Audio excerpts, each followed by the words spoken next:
Praise be Jesus Christ, and welcome to Season 7 of CarmelCast. CarmelCast is a production of the Institute of Carmelite Studies Publications.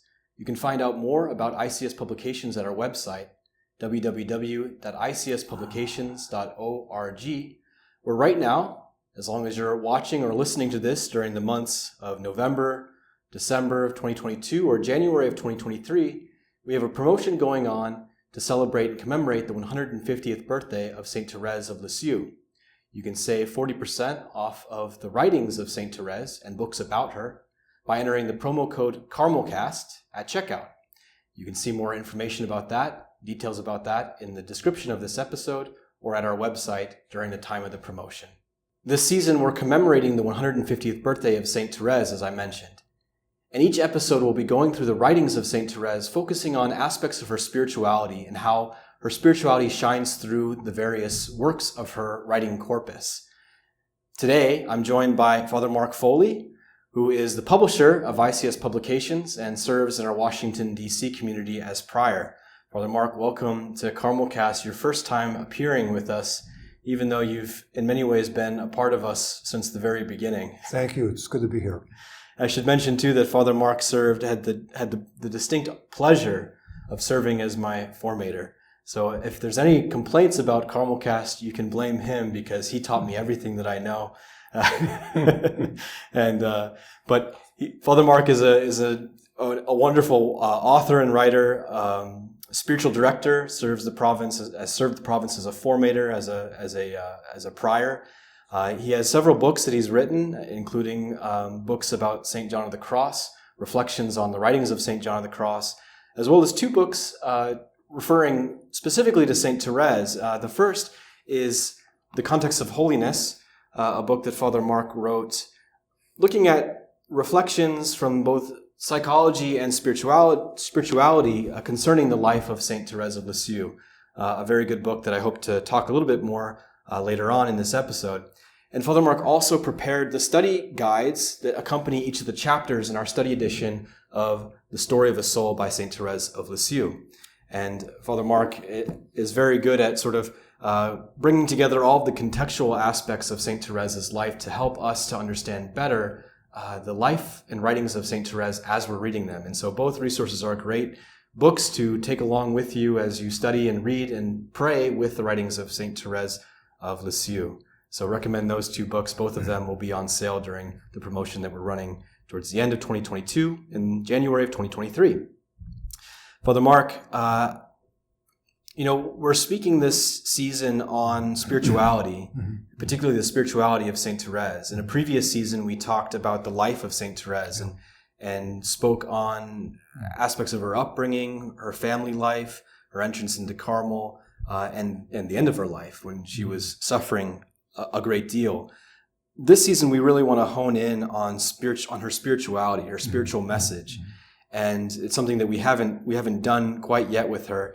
And honestly, we haven't really talked much about spirituality in general in our seasons thus far that we've prepared. And so I want to begin by speaking about this word spirituality, and in particular, when we speak of an individual's spirituality or a saint's spirituality or an author's spirituality. Because we can speak of the saints, about a saint's life, which we've done before, about a saint's humanity, their sanctity, their charity, their acts of charity, their miracles, and so on. But none of these are precisely the spirituality of that individual. So how would you identify or locate the spirituality of a saintly author? Okay. Well, first of all, I'd like to say just the word spirituality itself is very difficult to define. It's an extremely amorphous thing. Maybe you have to begin with what spirituality isn't. Spirituality isn't some isolated monad kind of separate from every other aspect of life. It's, I would say, a person's spirituality is how a person finds God and responds to God's grace in every area of life. I think also the word spirituality for the saints can be very, very dangerous because we can have some very otherworldly visions of saints. For example, in her last conversations, Saint Therese writes or says, if the saints came back to earth, most of them would not recognize themselves by what we say and write about them, First and foremost, they were human beings. They approached God in their own way. In fact, in Story of His Soul, Therese says that, people are souls are as unique as faces. Yeah. And Benedict XVI says that there are many ways to God as there are people. Now, how does one come to know what one's own spirituality is? That's very, very difficult. One way of getting into that, I think, is think of the spiritual texts that draw you. John of the Cross, St. Teresa of Avila, St. Therese, Brother Lawrence, they all speak about the same things. Love God, love neighbor, grow in virtues. And as far as I know, they're all in favor of these things. So what differentiates one from the other? How do you know? Why are you attracted to one more than another? One experiment you can use is close your eyes and call to mind the name of a person whose writings attract you. And just don't do anything with it. Just call that person to mind. And what are the feelings, the tonality that surround it? I would say that is what attracts you to a particular saint, is that tonality, the background music of a movie, so to speak, that attracts you. And how do you define that background thing? Is it the person's personality? Is it their vision of God and the spiritual life? It's hard to know what it is, but I think whatever it is, it resonates with your own personal soul. It says, that's the way I'm called to God. For example, in Story of His Soul, when Therese entered the convent, she found a way of spirituality that was not conducive to who she was. The convent was very much tainted with Jansenism. Abbe Combes, the priest who had the first access to the entire archives of the Rousseau Carmel, said that the nuns would compare themselves in regards to the amount of physical penances they did. Mm-hmm. Therese found that to be very, very dangerous because she said to Pauline, there can be a lot of pride in that. She didn't know her way to God until one day she went to the infirmary and met old Mother Genevieve. And she said to Therese, our God is a God of peace. Serve Him in peace. Practice the simple and the hidden virtues. And Therese says, that is my way. There's no deception in it.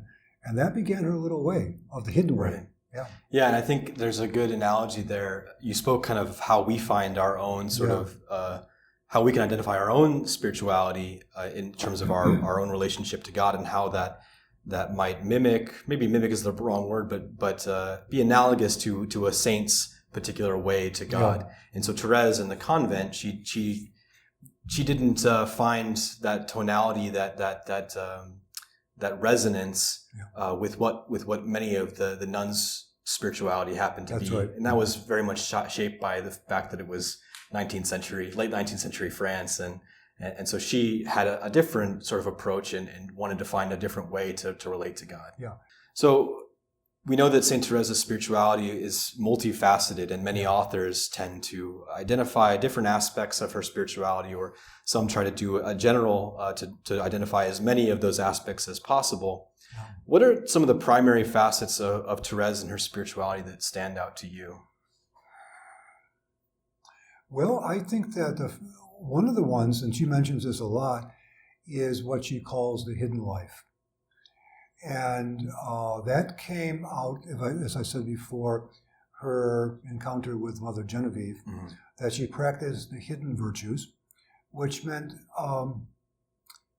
she lived in such a way that it was difficult to see Therese as a holy person, because you couldn't, look at her mortification here or her mortification there. In fact, on her deathbed, one of the nuns said, "What is Mother Prioress going to say in Therese's obituary?" There's nothing to say. She came here, she lived, she died. In fact, we can't even say if she was a good nun because we never really saw her practice virtue.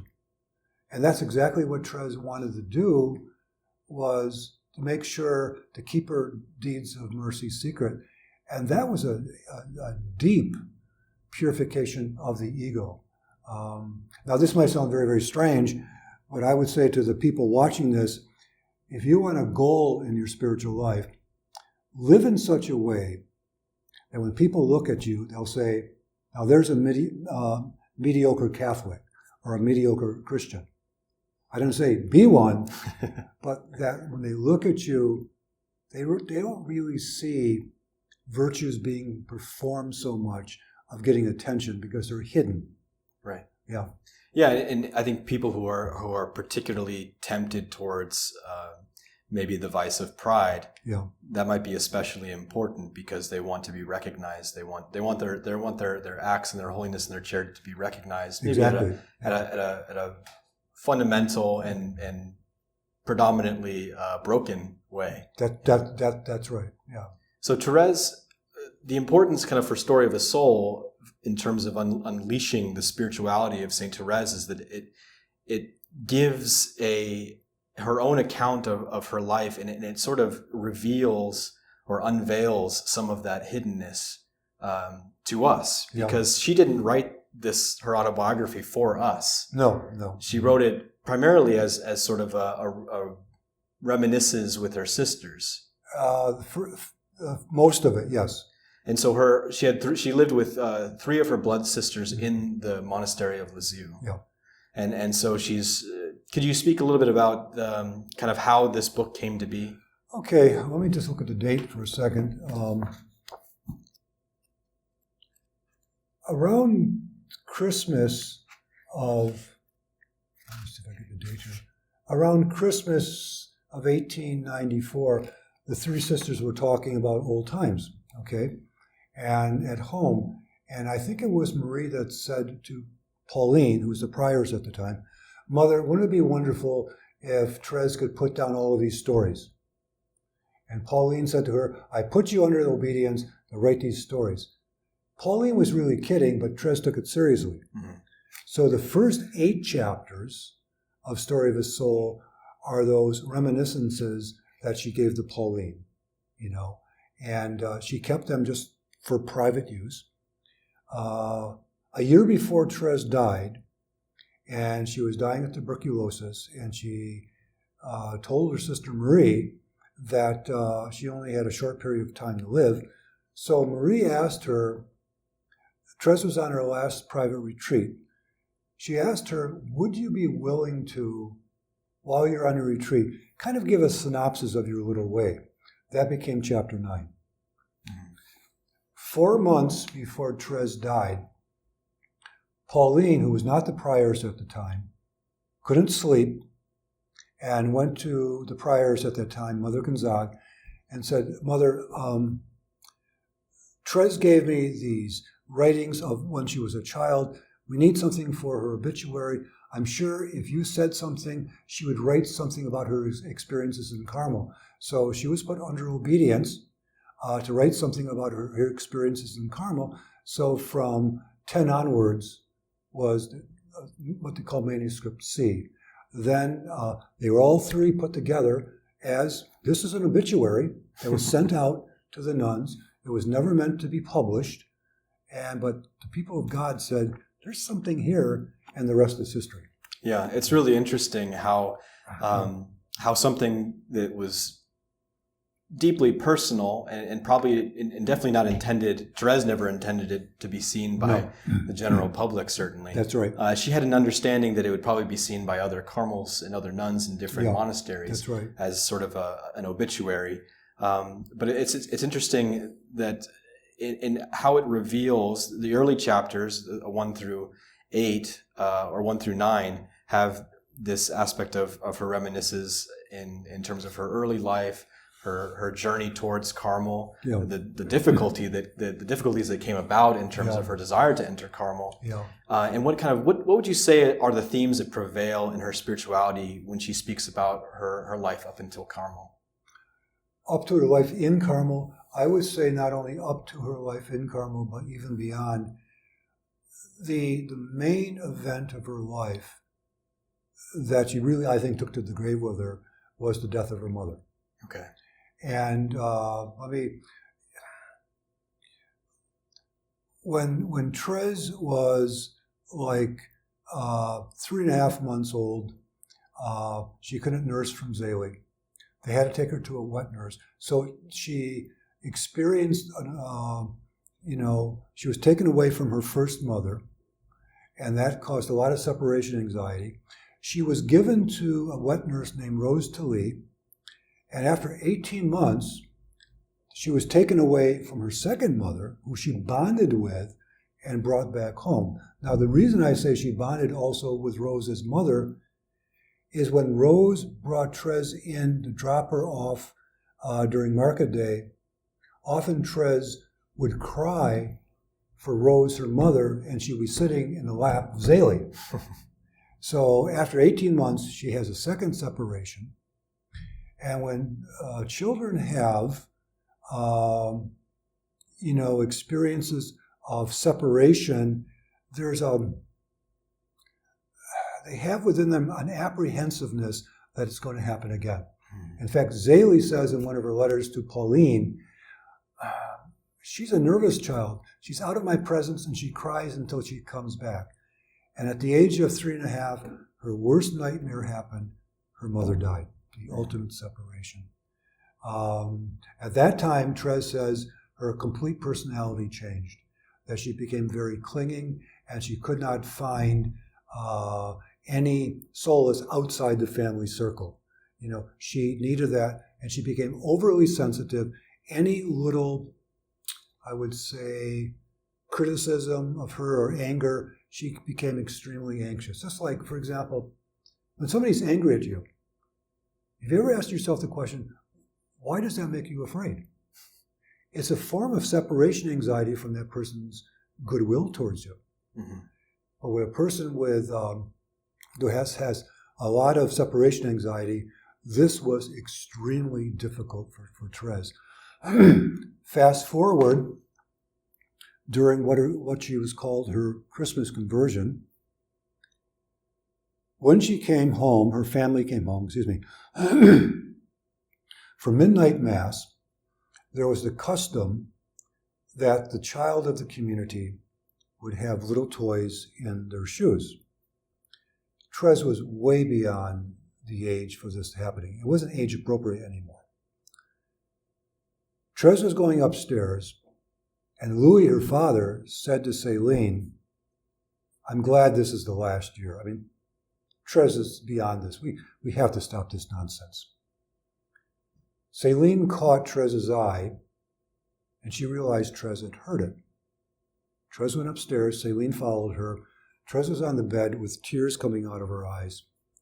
And basically, Céline said to her, Therese, don't go down there now. Get a hold of yourself. You just break into tears. Therese said something happened in that moment where she realized that Jesus was giving her the strength to do that. And she says, holding back the poundings of my heart, I went down, opened up my presence, jumped in my Father's lap, and restored his joy.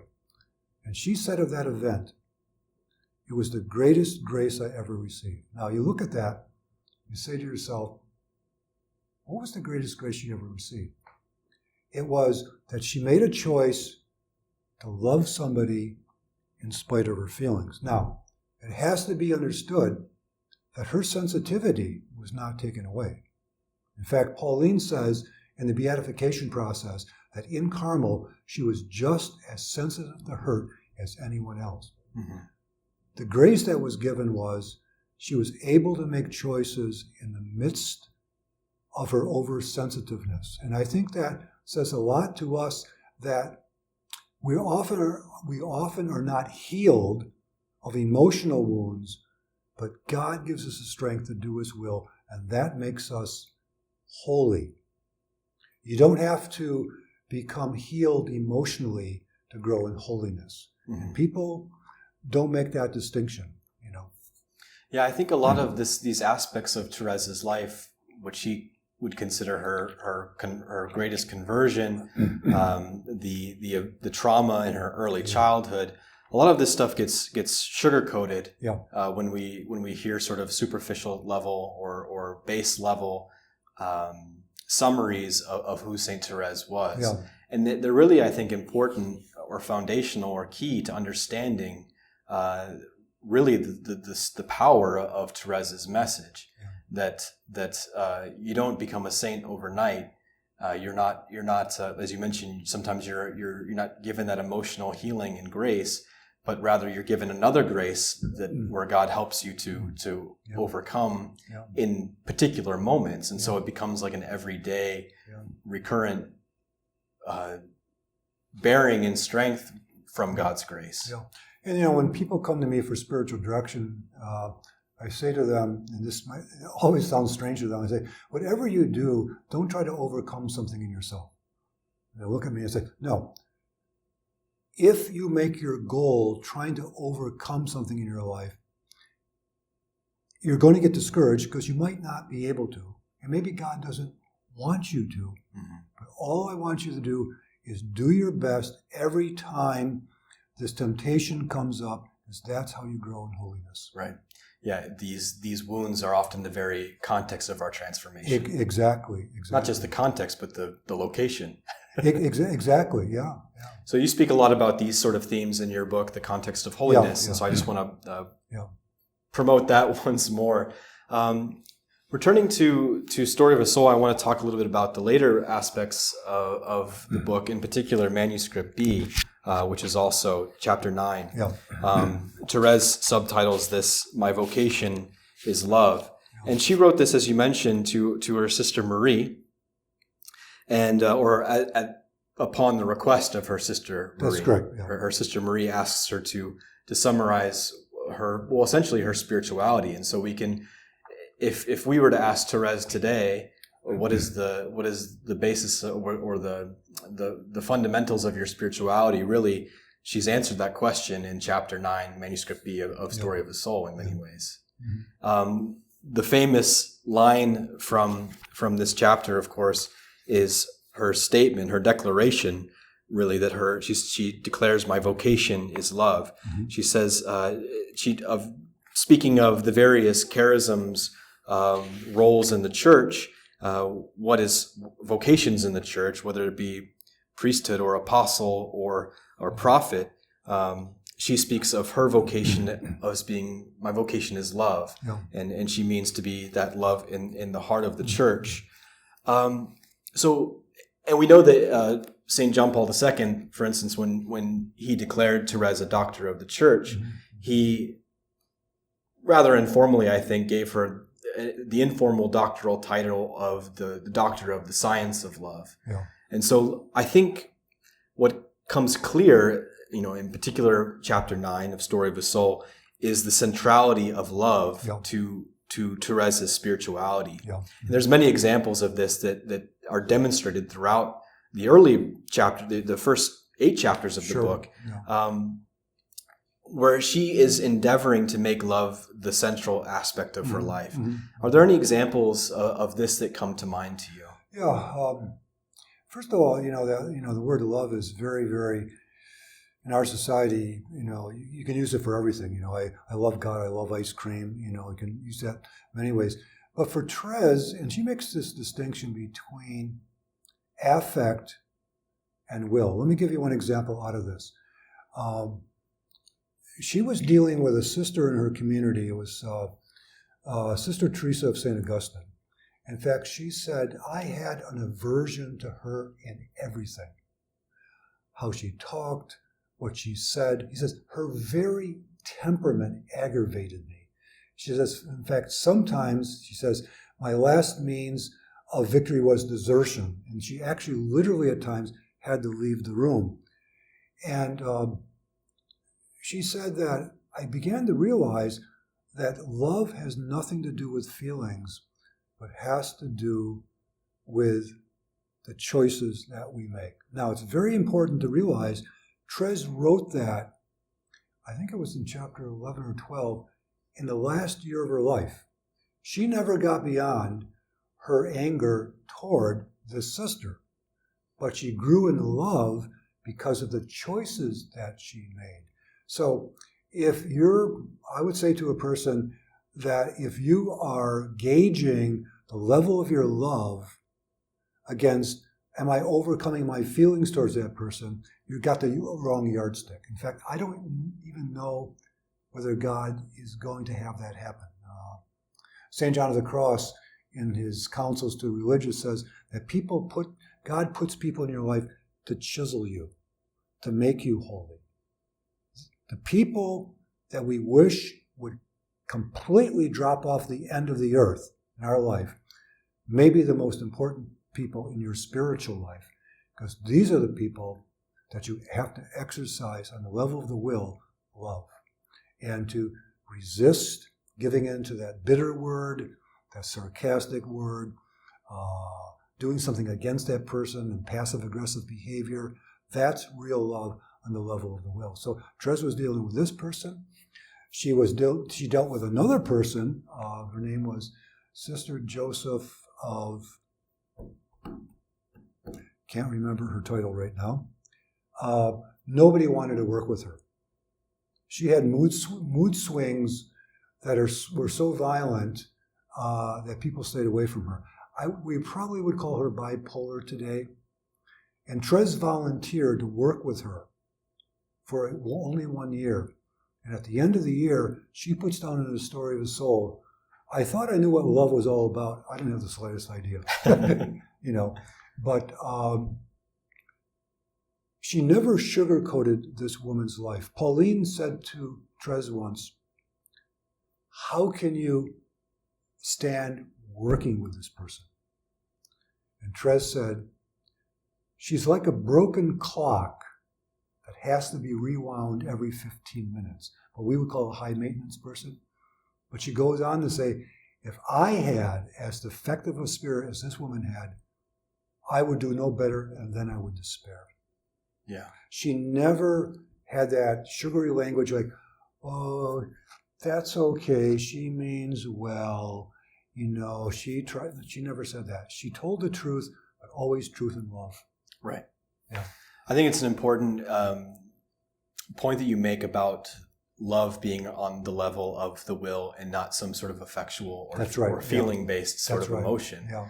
And I think it's important, too, for people to understand that love doesn't mean that you make yourself a doormat for other people. No, it doesn't. And Therese, of course, was never that to any of the sisters with whom she had difficulty willing to love. Yeah. And just love in regards to fidelity. She writes a wonderful letter to Celine, and I don't have the quote, but she says, some mornings I wake up and have absolutely no energy to do any good. I don't want to go to Mass, I don't want to go to the office, I don't want to pray. Then she stops and says, isn't that wonderful?